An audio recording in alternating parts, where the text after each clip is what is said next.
स्वागत है आपका आज के सेशन में। आज के सेशन में हम बात करने वाले हैं रेजिस्टेंस के बारे में। रेजिस्टेंस क्या होता है, ठीक है, कैसे काम करता है, क्या चीज है, ठीक।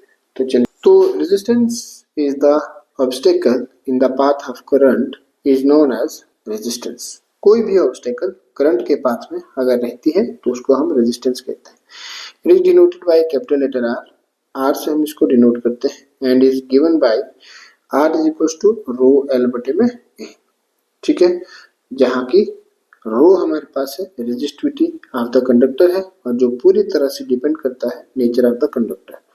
Length of the conductor L जो हमारे पास है लेंथ ऑफ द कंडक्टर, ठीक, and A is the area of the cross section. ये तो हो गया हमारे पास किताबी भाषा।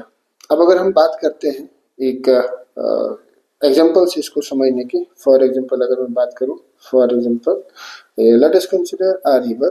एक रिवर मेरे पास है, ठीक।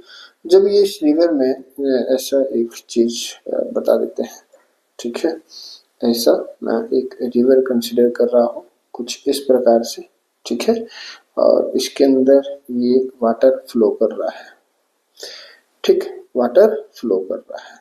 तो मुझे एक क्वेश्चन का जवाब दीजिएगा, ठीक है, क्या रहता है कमेंट सेक्शन में इसका जवाब दीजिएगा।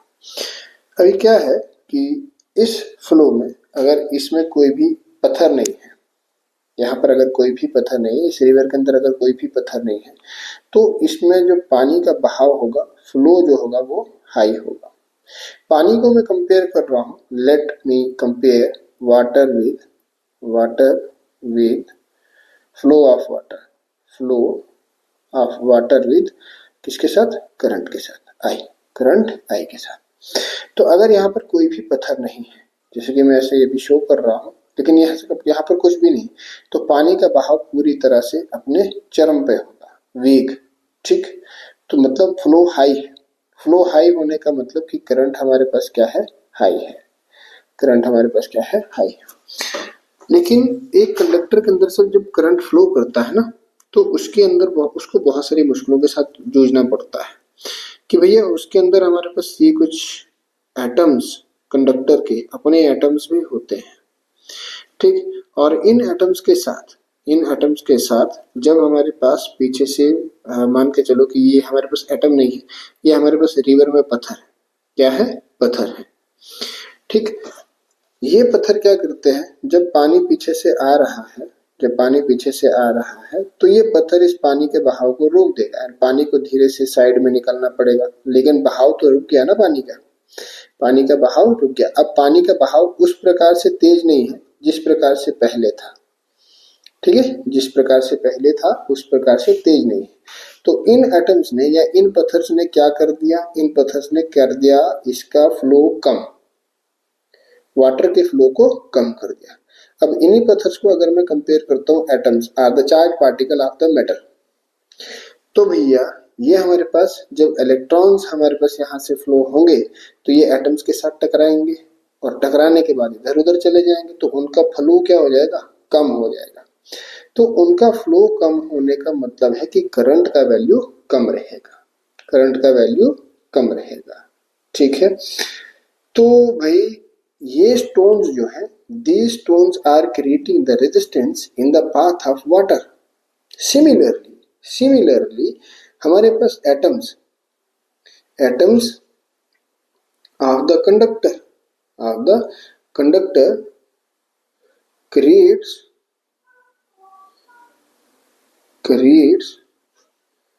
resistance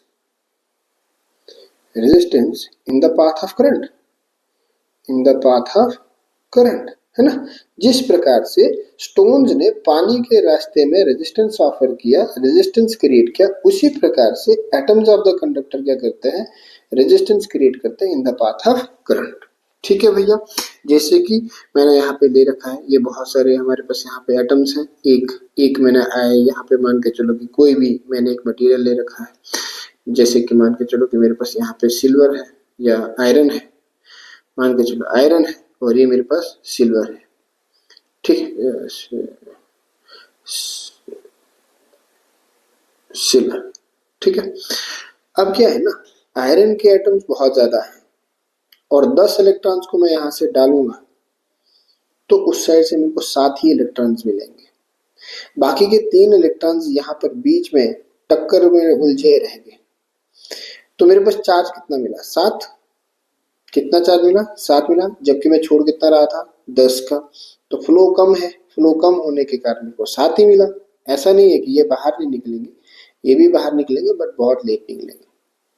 ठीक, तो फ्लो कम होने के कारण रेजिस्टेंस, मतलब ये पत्थर का अमाउंट यहाँ पर ज्यादा है।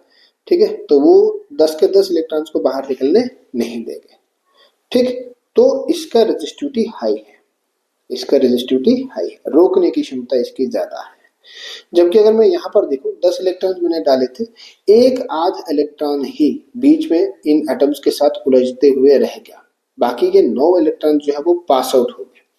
मतलब करंट हाई है, जिसका मतलब रेजिस्टिविटी लो है और रेजिस्टेंस भी हमारे पास क्या है? लो है। ठीक है भैया। उसके बाद हमने बात किया factors on which the resistance of a conductor depends. ऐसे कौन कौन से फैक्टर्स है जिनके ऊपर हमारे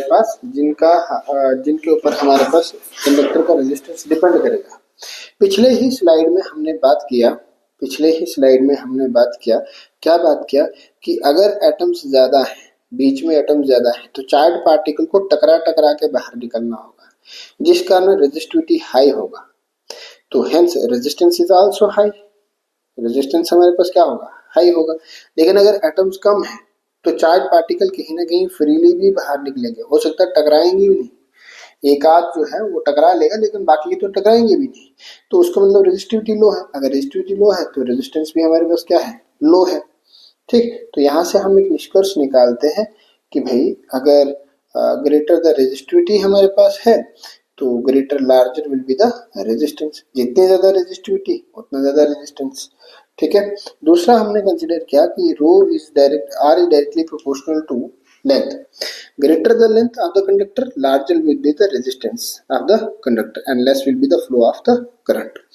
मैं एक कंडक्टर ले रहा हूँ, आयरन ले रहा हूँ, ठीक है, वही एक आयरन 10 सेंटीमीटर का लिया, ठीक, और इसमें से मैंने 20 इलेक्ट्रॉन्स को छोड़ दिया। कितने इलेक्ट्रॉन्स को छोड़ दिया? 20 इलेक्ट्रॉन को छोड़ दिया। दूसरे एंड पे मेरे पास कितने मिले? 18, जबकि 2 इलेक्ट्रॉन जो है बीच में ही कहीं उलझ के रह गए। तो मेरे पास करंट कितना हुआ? Current will become equal to, charge कितना मिला मेरे को? 18 चार्ज पार्टिकल मिले, और कितने टाइम में मिले? 1 सेकंड में मिले। तो करंट कितना हुआ? 18 एम्पियर, क्योंकि I is equal to Q/T। देखिए ये एग्जैक्ट वैल्यू नहीं है, ये जो है ये एग्जैक्ट वैल्यू नहीं है, ये सिर्फ आपको समझाने के लिए है। ठीक है। अब वही आयरन में ले रहा हूं, लेकिन इस बार इस आयरन की लेंथ जो है वो ज्यादा है। ठीक, तो जितने पार्टिकल इसके अंदर थे उतने ही पार्टिकल इसके अंदर होंगे, क्योंकि आयरन तो सेम है, सिर्फ फर्क इसमें है कि लेंथ बढ़ रहा है। तो हमारे पास 20 इलेक्ट्रॉन अगर मैं यहां से डालता हूं, अगर 10 सेंटीमीटर में 2 इलेक्ट्रॉन बीच में रह गए थे तो 40 सेंटीमीटर में कितने रहेंगे? है ना, 10 सेंटीमीटर में अगर 2 रह गए थे तो 40 में कितने रहेंगे? कितने रहेंगे? 6, है ना, स्मॉल 6 रह जाएंगे, क्योंकि लेंथ बढ़ा और टकराने की क्षमता भी ज्यादा हो जाएगी, क्योंकि नंबर ऑफ एटम्स बीच में बढ़ जाएंगे। ठीक, तो यहां से 20 डाल रहा हूं, यहां से मेरे को 14 इलेक्ट्रॉन्स मिले। तो करंट कितना होगा? 14/1, तो 14 एम्पियर, 14 एम्पियर। ठीक, ओके। अच्छा, तो हमने यहाँ से ये निष्कर्ष निकाला कि जितना ज्यादा लेंथ होगा उतना करंट का वैल्यू हमारे पास कम होगा। एक्चुअल में करंट का नहीं होता, पोटेंशियल का होता। करंट फिर भी निकल जाता है बाहर, लेकिन पोटेंशियल ड्रॉप हो जाता है, ठीक है। करंट का नहीं होता, करंट फिर भी जितना भी एक आध इलेक्ट्रॉन जो यहाँ पे बैठ रहे हैं ना, बीच में अटक रहे हैं जो इलेक्ट्रॉन्स, ये भी फाइनली बाहर निकल ही जाएंगे, थोड़ी देर बाद ये भी बाहर निकल ही जाएंगे, लेकिन तब तक इन इलेक्ट्रॉन्स को ये थका देंगे, टक्कर मारते बहुत सारी टक्कर मारते ये बहुत थक गए होंगे, तो इनका पोटेंशियल ड्रॉप हो जाएगा। क्या ड्रॉप हो जाएगा? पोटेंशियल ड्रॉप हो जाएगा। करंट तब भी उतना ही रहेगा, 20 के 20 पार हो जाएंगे, लेकिन 14 जो है बिना टकराए बाहर निकले हुए हैं, तो उनका पोटेंशियल हाई है।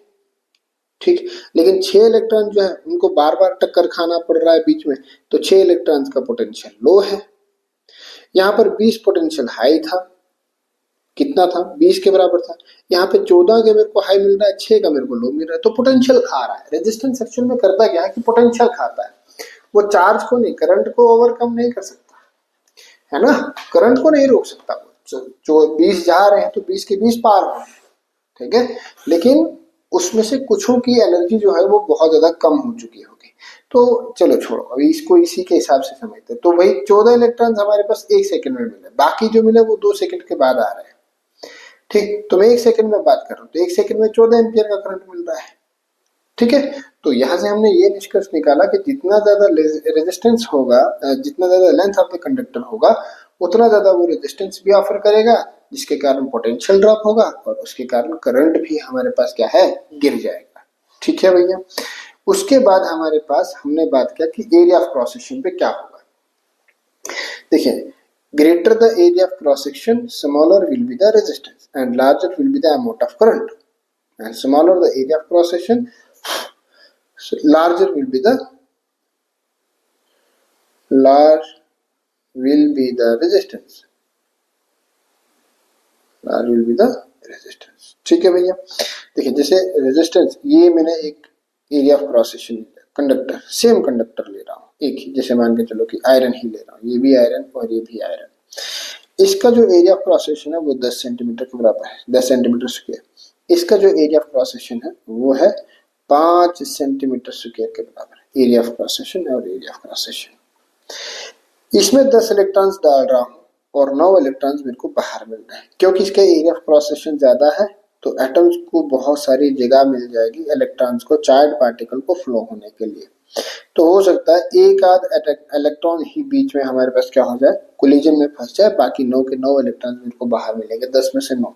तो करंट का वैल्यू कितना, 9 एम्पियर 1 सेकंड में, ठीक है। एक्चुअली इसको निकालते इस प्रकार से है, quantization of charge, total charge, लेकिन अभी हम इलेक्ट्रॉन से ही देखते हैं, ठीक है, ओवरऑल समझाने के लिए, ठीक। तो मुझे एरिया ऑफ क्रॉस सेक्शन बड़ा होने पे करंट मिला 9 एम्पियर, मतलब रुकावट बीच में कम है, इसीलिए तो 10 में से 9 पास हो गए। अब यहाँ पर मैं 10 इलेक्ट्रॉन्स डाल रहा हूँ, लेकिन एरिया ऑफ क्रॉस सेक्शन कम है, पीछे मेरे को 6 इलेक्ट्रॉन्स मिल रहे हैं आगे, बाकी के 4 कहाँ गए, 4 sir, area of cross section कम होने के कारण 4 इलेक्ट्रॉन तो बीच में उलझ के रह गए ना, क्योंकि उनको निकलने का रास्ता कम है। सीधी सी बात है सर, अगर टाइट गली होगी तो उसमें से 1 या 2 बच्चे ही एट ए टाइम निकल सकते हैं। अगर गली खुली होगी तो हमारे पास पूरी क्लास भी एक साथ में निकल सकती है ना। गली खुली का मतलब क्या है कि एरिया ऑफ क्रॉस सेक्शन बढ़ गया, तो बहुत सारे चार्ज पार्टिकल एक साथ निकल सकते हैं।